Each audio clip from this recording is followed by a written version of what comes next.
শেরপুরের নকলায় গরু চোর সন্দেহে স্থানীয় জনতার গণপিটুনিতে মুসলিম উদ্দিন ও আমির হোসেন নামে 2 ব্যক্তি নিহত হয়েছেন এবং এই ঘটনায় আরও 4 জন গুরুতর আহত হয়েছেন।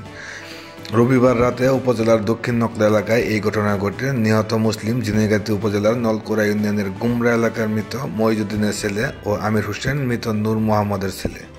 এই ঘটনায় আহতরা হচ্ছেন একই উপজেলার গুমরা এলাকার জয়নাল আবদিনের ছেলে আজি রহমান, সুরুজ মিয়ার ছেলে রাজু মিয়া, আবুল হোসেনের ছেলে আইনাল হক, পার্শ্ববর্তী সন্ধ্যাকোর এলাকার মোহাম্মদ শাহজাদার ছেলে মোহাম্মদ সাদ্দাম হোসেন। পুলিশ ও স্থানীয় সূত্র জানায়, রবিবার রাত 10টার দিকে দক্ষিণ নকলা এলাকায় শেরপুর ঢাকা মহাসড়কের পাশের ওই 6 জন দাঁড়িয়ে থাকতে দেখে গরু চোর বলে চিৎকার শুরু করেন স্থানীয়রা। পরে স্থানীয় কয়েকশো লোক জড়ো হয়ে গরু চোর সন্দেহে গণপিটুনি শুরু করলে গুরুতর আহত হন তারা। খবর পেয়ে পুলিশ ঘটনাস্থলে গিয়ে তাদের উদ্ধার করে নকলা উপজেলা স্বাস্থ্য কমপ্লেক্সে ভর্তি করেন। সেখানে চিকিৎসাধীন অবস্থায় রাত অনুমান 1:15টার দিকে মারা যান মুসলিম উদ্দিন। বাকিদের অবস্থা আশঙ্কাজনক হওয়ায় উন্নত চিকিৎসার জন্য ময়মনসিংহ মেডিকেল কলেজ হাসপাতালে প্রেরণ করা হয়।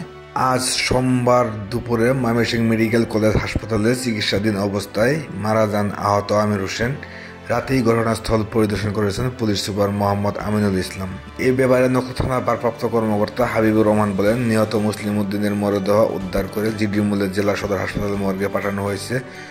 ময়মনসিংহ মেডিকেল কলেজ হাসপাতালে চিকিৎসাধীন অবস্থায় মারা যান আমির হোসেন। সেখানে তার ময়নাতদন্ত শেষে পরিবারের নিকট হস্তান্তর করা হবে।